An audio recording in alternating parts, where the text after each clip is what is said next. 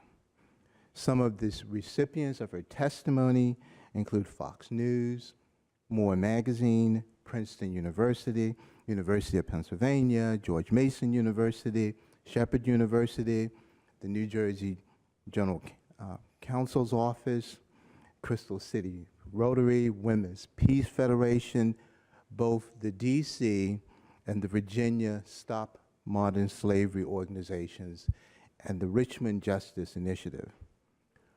Barbara is also a training consultant for the Department of Justice Office for Victims of Crime Training and Technical Assistance Center, and she has facilitated human trafficking survivor mental health restoration groups in coordination with the Polaris Project.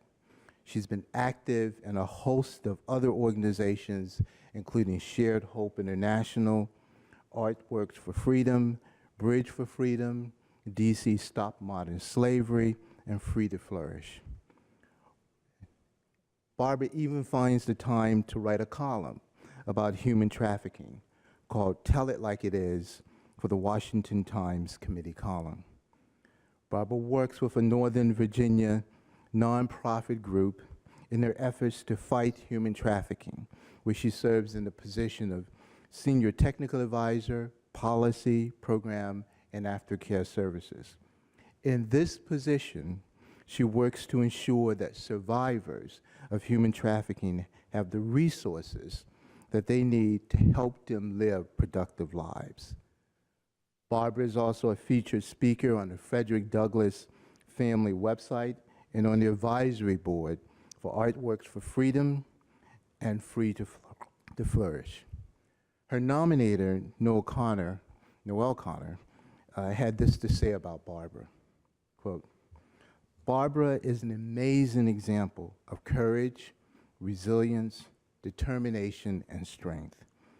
She endured unthinkable crimes against her person at an age when she should have been enjoying the thrill of the first dance, a good report card, slumber parties, learning to drive a car, and figuring out who she was and what her passion might be. Her childhood was stolen from her.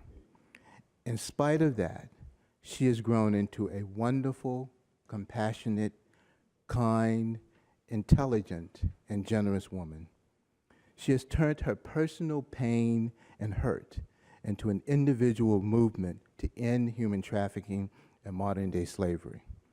She is one of my heroes. She deserves the award, end of quote. Well, we agree with Ms. Connor.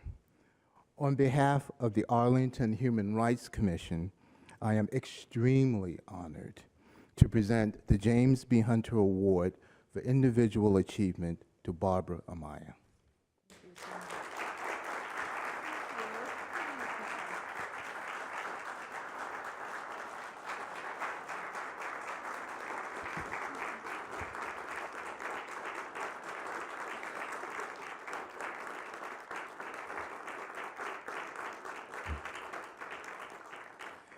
The award reads Barbara Meyer, 2014 James B. Hunter Human Rights Award, exemplary commitment to promoting human rights and diversity in Arlington County. Barbara. Thank you so much. I don't know what to say. I'm just amazed and very honored, and thanks to you all for being here tonight. Thank you to the Human Rights Commission and Noel Connor, who couldn't be here tonight. And I'm just very excited and honored, and I'm at a loss for words, but all I'm doing is trying to make sure that no one else has to go through what I did. That's all I'm trying to do. And I just want to reach that 12-year-old runaway before anyone else does, like a trafficker or a predator. And I know in this room there are so many familiar faces and so many other advocates that are trying to do the same work that I'm doing, and I'm just honored to be among them. And my colleagues are here from Seraphim Global, right down the street, local nonprofit, and I wanted to put that name out there. And I'm just very honored to be here tonight, and I want to thank you all for this award. Thank you.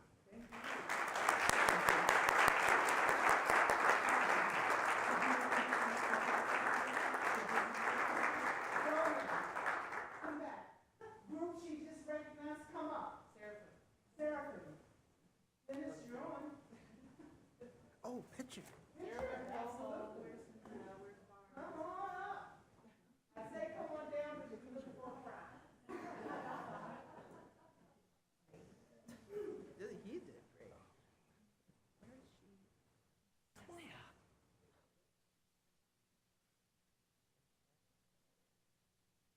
Thank you.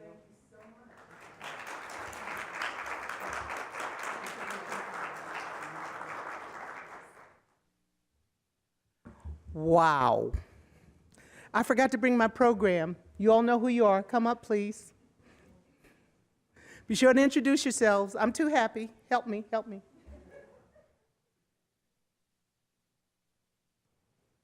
Good evening, everybody. My name is Robert Huchler. I'm the newest commissioner of the Human Rights Commission. I would like to invite the Reading Connection to please come up.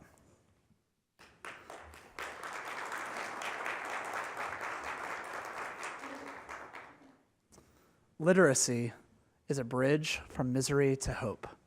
In honor of the United Nations Week this week, that was said by former UN Secretary Kofi Annan towards the ability to read and its power in shaping the world. In building that bridge to hope, the Reading Connection has been central in empowering the future of children and their families in Arlington County. More so, the Reading Connection has been serving Arlington County for over 25 years. What started as a small reading program run by volunteer teachers within an Arlington County shelter has now become a vibrant nonprofit organization that has served over 1,400 at-risk children and has donated over 11,000 books across Arlington County and the Washington, D.C. area. The Reading Connection has been a valuable advocate for improving the lives of children by building their reading skills, their interest in reading, and creating a supportive network for early learning, a critical first step both in school and in life. The Reading Connection understands that enhancing the literacy and the language experiences of children, especially those living in poverty, and providing them books for them to keep at their own, will improve their reading skills, their interest in reading, and will help them have better odds when it comes to both secondary and primary high school. The Reading Connection's contribution to Arlington is helping these at-risk children learn to love books and reading, an early first step. The organization deploys volunteers who read aloud to children at homeless shelters, at domestic violence shelters, and as well as affordable housing sites. The Connection utilizes donations to provide children with free new books for them to keep, and it also runs workshops to help parents encourage reading at home. The Connection also offers training to preschool teachers for read aloud best practices. The Reading Connection supports kids from a variety of cultures, religions, and languages. The Connection also provides culturally relevant materials and builds a diverse core of volunteers to reflect the diversity of Arlington County. In honor of the United Nations Week, Article 26 of the UN Declaration of Human Rights says that everyone has the right to education. Education shall be directed to strengthening the respect for human rights and the fundamental freedoms. Today, I'm honored to recognize the Reading Connection for upholding these human rights within Arlington County and the DC area. Congratulations and well deserved.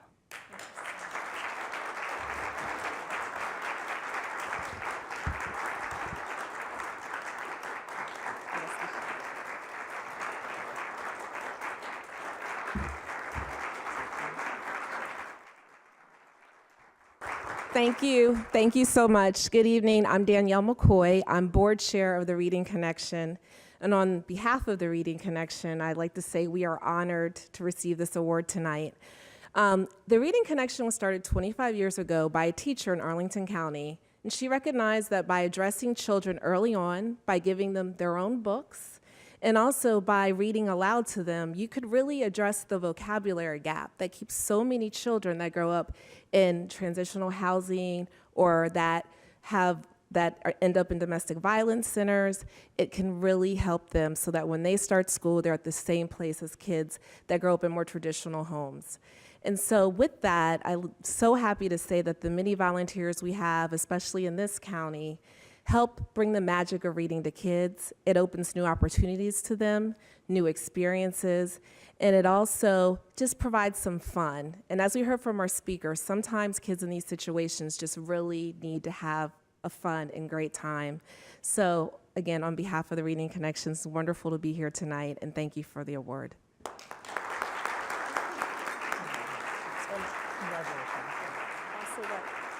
And actually, some of the wonderful staff members that we have are here tonight, as well as one of our other board members. If I can have them come up and join me for a picture, I'd appreciate it.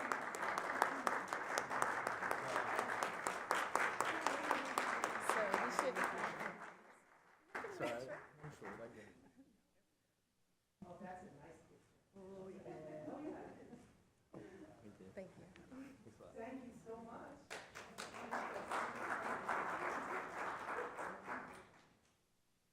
Wow. I'm going to get better. I'm going to try to do what I'm supposed to do as well. Helen.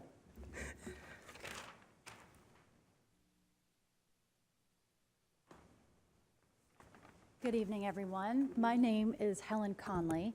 I'm one of the commissioners on the HR Commission, and I'm absolutely thrilled to be able to present tonight's award to one of my colleagues, mentors, and friends, Steve Fowler.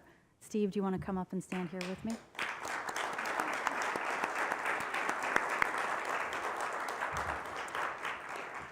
To those of you in the room who don't know Steve, he happens to be a truly tremendous trial lawyer. But more importantly than that, he's a pretty awesome citizen and person. Steve has a pretty thriving practice at the law firm of Reed Smith here in Falls Church. And I can tell you from firsthand experience that he's a pretty busy guy. He's constantly traveling, he's working all the time. In addition to his law practice, Steve is also a member of the board of Lift Me Up, which is a local nonprofit organization that provides therapeutic riding services to children with special needs. Now, in addition to all of that, for the past 6 years, Steve has also been on the board of Legal Services of Northern Virginia. Now, for those of you who don't know, I know Mr. Vistad knows what Legal Services is, but for everybody else in the room, Legal Services is the single largest provider of pro bono legal services in the state. This past year, Steve has served as the president of the board. His term is now up, but last year he was the president of the board of LSNV. Steve has been routinely recognized by his colleagues in the law. He has been written up as a super lawyer, as a rising star, And just this past year, he was recognized by the Arlington County Bar Association with the award of the Harry L. Carrico Pro Bono Attorney Award, Pro Bono Attorney of the Year Award, which is quite an accolade. And probably Steve's most important job, though, is proud father to his two beautiful kiddos, Lily and Ryan, and husband to the beautiful Beth, who's here tonight as well. Now, all of those tasks and accomplishments are certainly well worthy of recognition and acknowledgement, but that's not why we're here tonight to honor Steve. In addition to all of this tremendous work that keeps him extremely busy, Steve has somehow found the time over these past 5 years to volunteer literally hundreds of hours to victims of domestic violence and domestic abuse. He's been doing this work through LSNV's Attorney of the Day program. And what he's actually doing every other Wednesday, he's going into court and he's obtaining protective orders and other legal protections for victims of domestic abuse. Over the past 5 years, and in addition to doing that, through LSNV, he's also spearheaded a program inside our firm to direct and encourage other attorneys to do this work. So he's exponentially increased this effort through his work. Now, over the past 5 years that he's been doing this Attorney of the Day work through LSNV, Steve has actually obtained protective orders for about 100 families. These are families who, using Steve's work, have obtained the lifeline to get out of a terrifying situation. Steve has been able to obtain legal protection in that the abusers are prevented from having contact with their victims, but he's also been able to obtain spousal support, child support, and custody arrangements for these people, which is huge. Now, for those of you in the room, and many of you in the room are doing this sort of work, so you know how hard these cases are. For anybody doing these cases, this is a lot of work. But the sheer volume of cases that Steve has taken on board over the past 5 years is enough to overwhelm anybody doing this on a full-time basis, much less somebody doing this as a volunteer in his free time, which I can't imagine there's an awful lot of it. These cases are at times heartbreaking, frustrating, and gut-wrenching. Yet through it all, Steve does it. He is an unflappable advocate. He is a tireless advocate, and he handles it all effortlessly, always with a bow tie and a smile. So please join me in congratulating Steve. Thank you.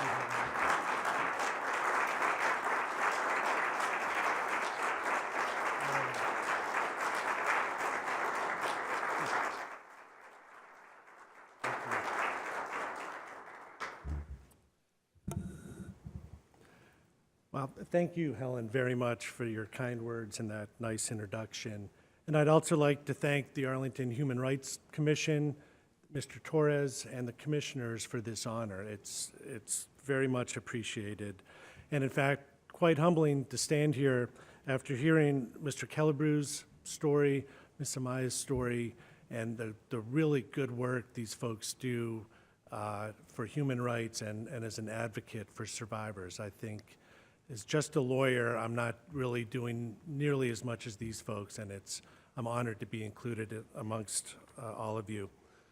My first experience with domestic violence was actually across the street in the Arlington courthouse when I worked in the Arlington Commonwealth Attorney's Office, prosecuting numerous misdemeanor assault and battery cases, largely, unfortunately, domestic-oriented, domestic violence. And I remember being surprised when the victims would come to me and say, I want to drop the charges.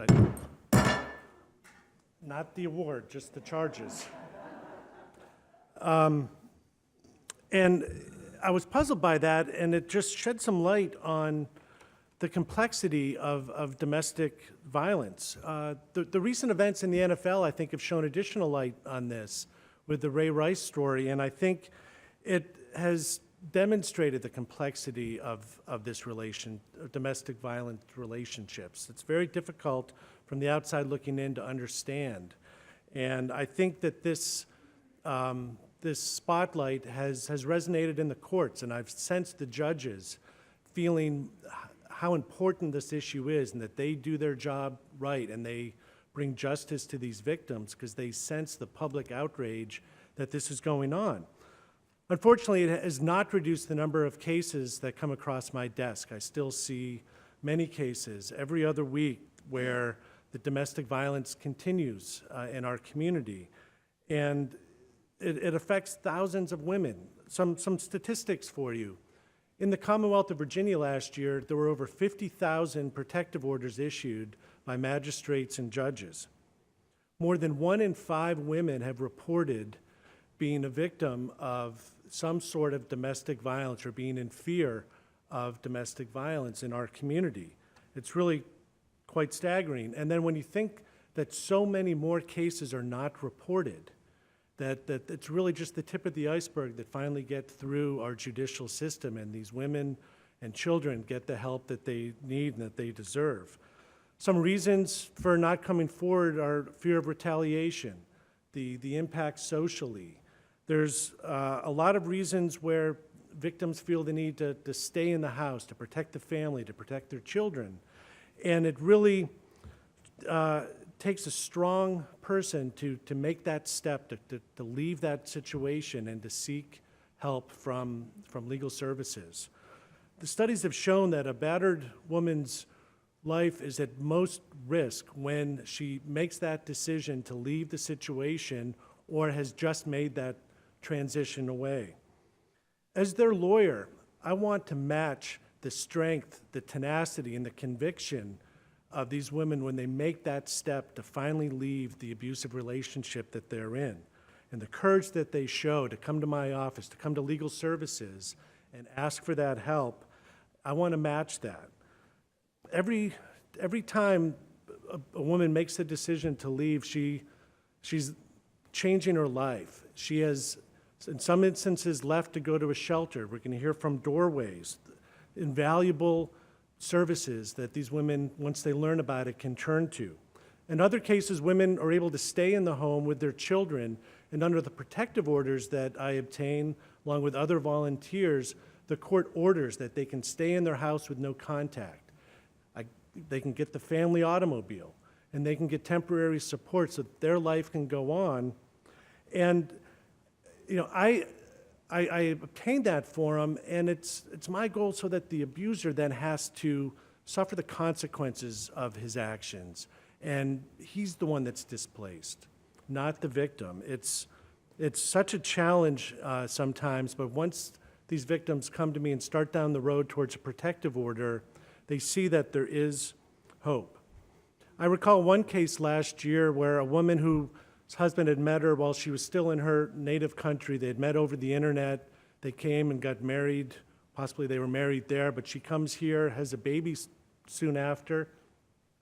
And I learned that she rarely ever left her house. She was essentially locked in there.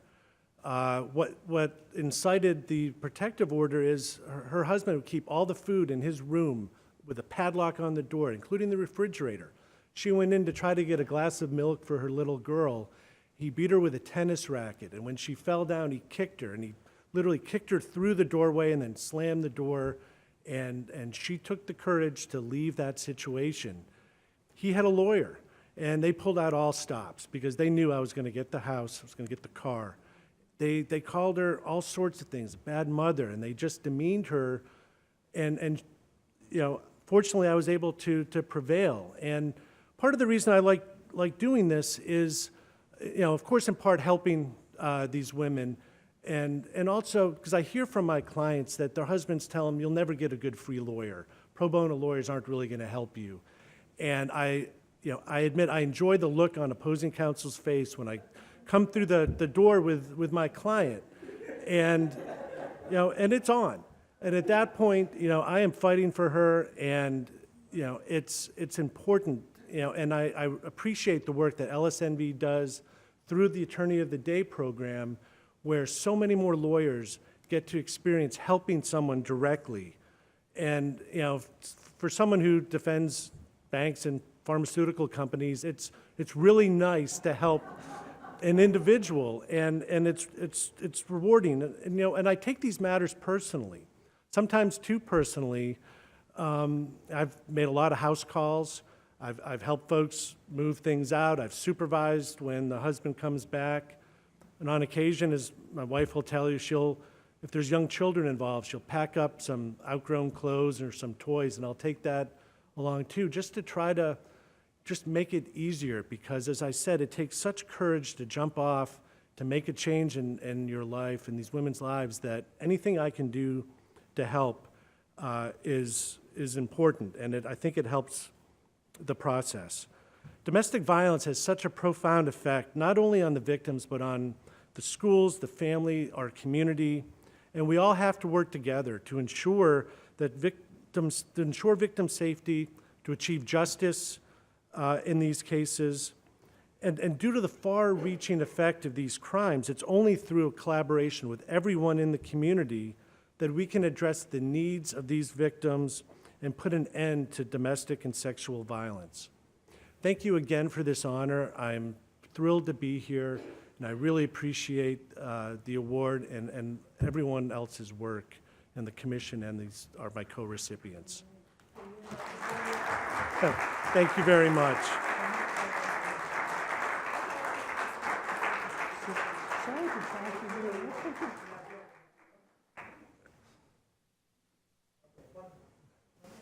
Thank you. Beth is here. I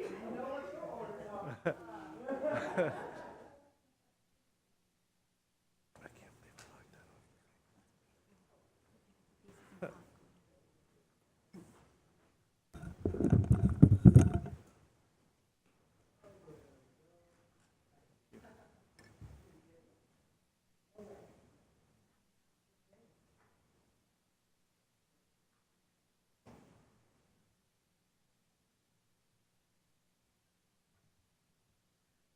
This is getting to be so nice.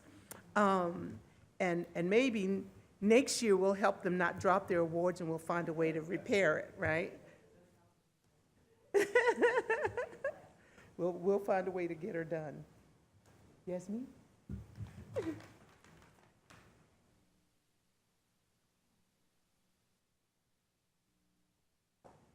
Great, thank you so much, Kitty. Good evening, everyone. I'm Yasmin Taib, and I also serve on the Arlington Human Rights Commission. I'd like to invite Doorways for Women and Families to join me up here.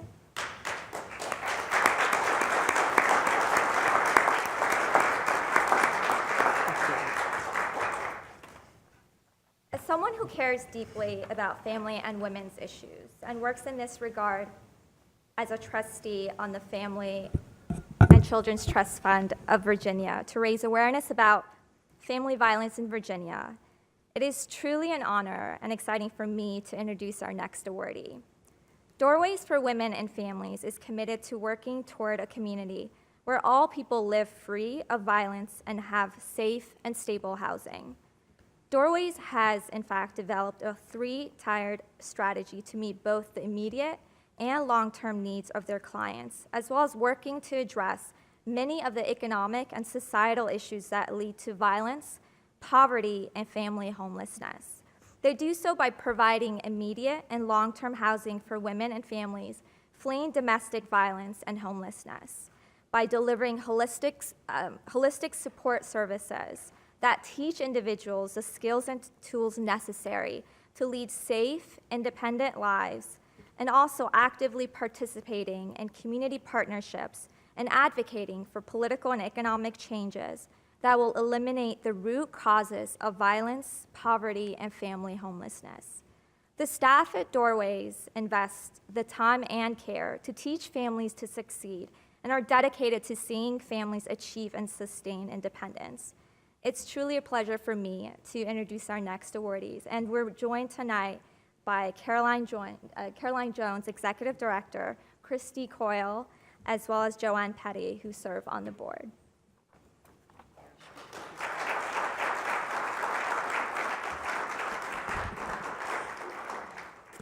Thank you very much. Thank you very much for that wonderful honor, and to the Human Rights Commission. This means a great deal for us. We hear all the time from the clients at Doorways that they feel hidden. They feel that they're Arlingtonians, they go to work in Arlington, they send their kids to school in Arlington, but at the end of the day, they feel like their lives are hidden. And when they take that brave step that Steve was just describing so well and that we've heard so much so bravely tonight and come to Doorways, life starts to look a little different. We take that so seriously and so to heart because this is, at its most fundamental, humanity. When it doesn't matter what language the person speaks, what paperwork they have in hand, what they can remember from their story because the trauma has impeded how they can function, we take them at their word and we make sure that they have safety immediately. Marcia in the back of the room here has a very long history in this county of creating the path that Doorways continues to build. And over 36 years ago, it started with a tiny little home. I believe about 5 people were served that year in 1979, when people were barely talking about domestic violence. Last year, Doorways served 2,000 women, children, and now male survivors of domestic violence. It's important that we have this type of collective response that we're hearing tonight. Doorways has grown tremendously in its 36 years to make sure we have child mental health on site for all of the kids who have been through the trauma and witnessed the abuse. We have financial counseling to help people build out of that financial hole that they can be in at the hands of their abusive partner. We have counseling to help them move past the trauma, the abuse, the fear, and to take those steps towards independence of getting a job and providing for their family in a way they have not been allowed to. And ultimately, an increasingly difficulty in this county is to find an affordable place where they and their family can start again without violence. None of this would happen if it weren't for everyone here in this room and beyond. You're so right. It's a collective response. It takes people who are champion advocates making sure that this is not a hidden issue. It takes people who realize something as basic as sitting on the ground and reading a book with a child can change their life. It takes people who are willing to step into the courtroom and outshine that other attorney and tell the truth in that room and make sure that that protection lasts longer than 2 weeks and lasts a lifetime for that family. And you haven't gone yet, dear friend Neil, but it takes people like the Animal Welfare League who, when we learned that 71% of people who are living in violent homes with pets don't leave because of the threat of harm that is going to come to that pet should they do so. It was the Animal Welfare League that stepped up and created our Safe Paws Kennel, which is in the backyard of our safe house, where families can come and heal together with their 4-legged family members as well. So we're all in this together, and I thank you all for your partnership, and I thank you for the honor of being included in this group tonight.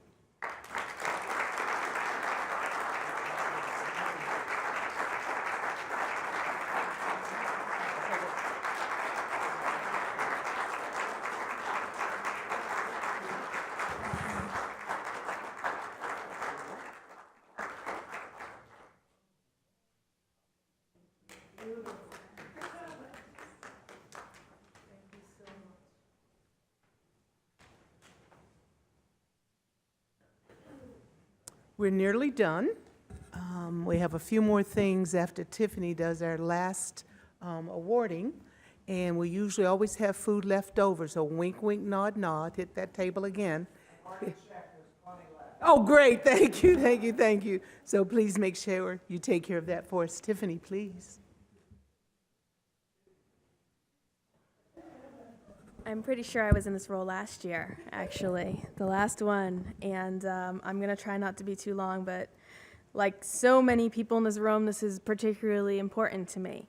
And in fact, I was talking to the award recipient before we started, and I'm going to convey what I shared with them, which is more about me than necessarily about them, but it's related. So the nominator of the next award concluded his nomination with a quote that really summed up the importance of the work of the League.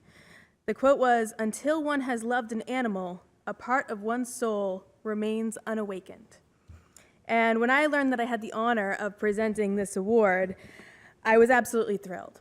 And that's because when I adopted my cat, Ella, from the League, it awakened my soul. And that quote in particular touched me. You see, I'm a dog person. But a couple years ago, I started coming to grips with the fact that I was dealing with a pretty major depression. And while I had a really large circle of friends and so many people in my life that loved me, as many of us know, mental illness doesn't make any sense, and I felt very alone. And mental illness and depression are silent disabilities, but they're things that affect millions of us, either directly or indirectly, every day. And while there is no cure, as the League knows, there is much that can be done to alleviate the burden, such as through pet-assisted therapy, services that the League provides. Pets, animals, they can do so much to relieve the hurt and the pain of mental illness and to bring joy and happiness and so many benefits to so many lives. So as I mentioned, I'm a dog person.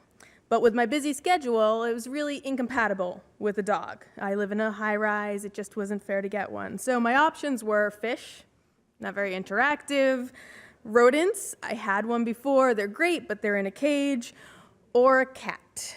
So I said, okay, I need to not be alone. I need to try a cat. And so I went to the League, and the first night I actually met this cat that I just loved, and she was beautiful. Her name was Jade, and I said to the people at the League when I came back the next day, oh, I want to adopt Jade. And they said, Jade, are you sure about that? And they said, she's not very, very friendly. And I found out later that she had actually been sick when I met her. And so when I went the second night, she was very not interested. So I felt a little discouraged. And my roommate, we met a whole bunch of cats. And 5 minutes before the League was closing for the night, we had the last cat come in. And she was this really adorable tortie, really small. And she just jumped up on my roommate's lap and curled up. And we were like, she just chose us. That's it. And we named her Ella, like Cinderella. And wouldn't you know it, although I'm a dog person, I do love my cat. And, you know, she's the last, when I leave in the morning, the last thing I do is say goodbye to her. And when I wake up in the morning, you know, I wake up and I see her there. And when I'm sad, she is curled up right next to me. And words cannot adequately explain the impact that she has had on my life.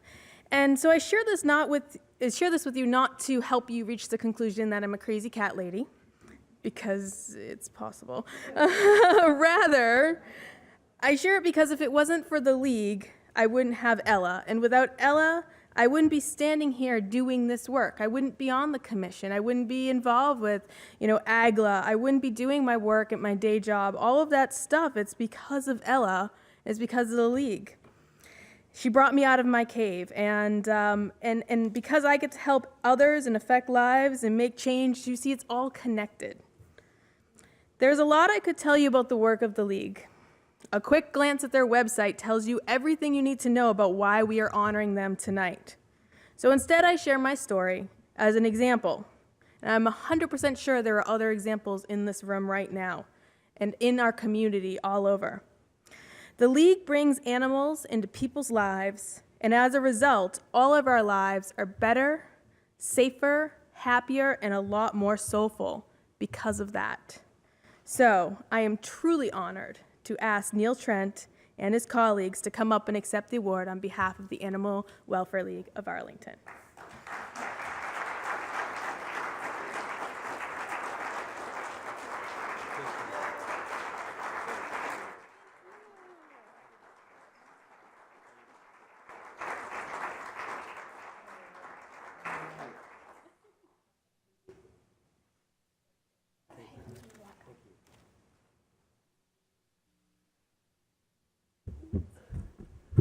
Good evening, everybody.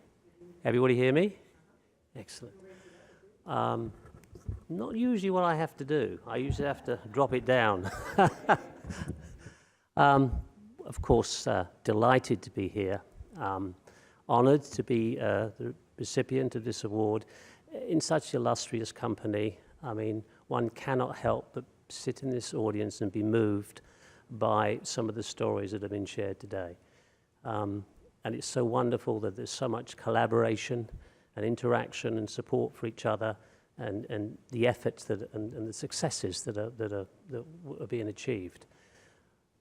Several years ago, probably 2 decades now, the first research started to be done on the connection between animal cruelty and violence. Those days it was a novel idea. It was researched quite thoroughly. Turns out, unbeknownst to most of us, that nearly all the serial killers of note started with cruelty to animals. And as Diane has suggested, is why I'm mentioning this, is that there's a track record of animals being on the wrong end of the start of some of these folks' careers, even the Boston Strangler or even the Columbine effort. Those young men cruelly abused and ill-treated animals first, to the point where it's now well documented. Sheriff's departments, police, social services, they're all aware of this. In fact, the FBI flags the animal cruelty as a indicator that there's problems that need some intervention. From our perspective, and thanks so much, Caroline, for the words of support for the program that you have and the facility you have for the individual animals, but we realize that in the community there's a need for much more. And so that's why our Safe Keep program is operating. It is ostensibly for anybody in a challenging or stressful environment scenario, something that happens, some catastrophic event that happens. We know the domestic violence issue is foremost. As Stephen said, there's a lot of reasons why folk don't leave abusive situations, and one of them is the fact that there's a pet. They're really worried about. Some abusers use the threat of violence to the pet, and certainly if the abused person leaves the home, there's a huge risk that the animal will suffer the consequences. So providing a facility, no questions asked, no cost, just drop the animal on our doorstep and know that we will step up and take care of it. An animal provides an emotional stability to families. Some families, children particularly, the animal is critical for their emotional survival. And so we're delighted to run this program. If we were donated more land by the county, we'd provide a bigger facility. I mean, John, I was shocked to hear how many cases there are of violence in Virginia. It's just a terrible statistic. But thank goodness for the efforts, of the combined efforts of the folk in this room. And we will continue to do our part and help folk that are victims. And we hope that there'll be a day when we don't need to be there. And that's what we must all look towards. Thank you again, the Commission, particularly. Tiffany, great story. Thank you very much for sharing that with us. And we're just so happy to be in this illustrious company. We do thank you very much indeed. Can I ask our board members to come up?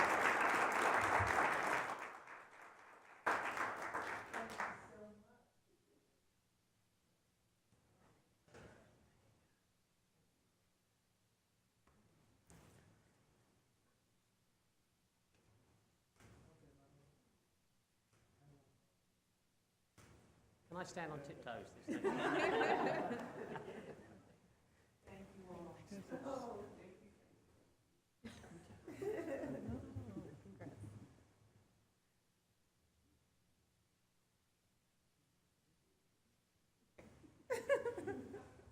Again, thank you, thank you, thank you.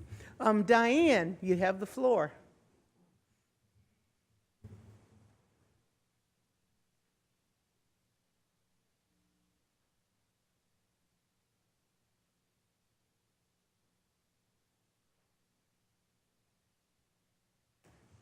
I wanted to let you know that the Commission is agreeing to the theme for 2015.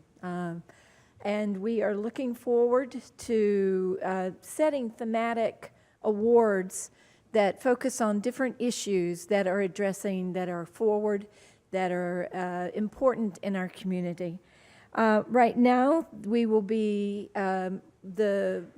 the topic that we have put forward are immigrant rights. It's still to be approved by the commission, and hopefully that can be taken up at our next meeting. But that leaves a broad spectrum of issues that we can look at related to immigrant rights, and particularly protecting immigrant rights.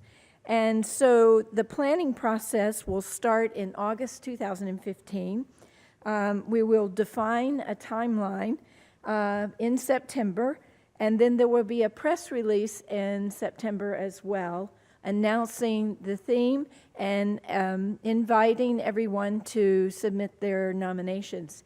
So you have a lot of time to think about it and to get your nominations pulled together, and we look forward to the opportunity to award more awards in honor of James B. Hunter, but also to recognize the significant work that folks are making in Arlington County. And my personal thank you to all of you for all that you're doing. So, okay. Nominations will close by mid-November. Okay. Thank you. James, are you here? Yes. You have a moment for me to come up? All right. He's not on your program, but he has some very important information to share with you. I know. Good evening, everyone. I know I'm the only thing standing between you and the rest of your evenings. Congratulations again. As Mr. Kellibrew mentioned in his keynote, our work continues. The commission will be having it as part of its next meeting next month. We will be focusing on affordable and fair housing in the county. We'll be having an open forum for everyone to attend. That will take place at the Arlington Mills Community Center January 8th. So please take a look at our website, and we hope to see all of you there. Madam Chair. All right. Have you enjoyed the evening as much as I? Yeah. It's absolutely wonderful. All of you working together. It takes all of us to make it work. And those of us that have had stories, have lived stories, have survived stories. Team captain, I'm in that picture, all right? We thank you for all that you've done. And on that, I will say good night. Please go eat.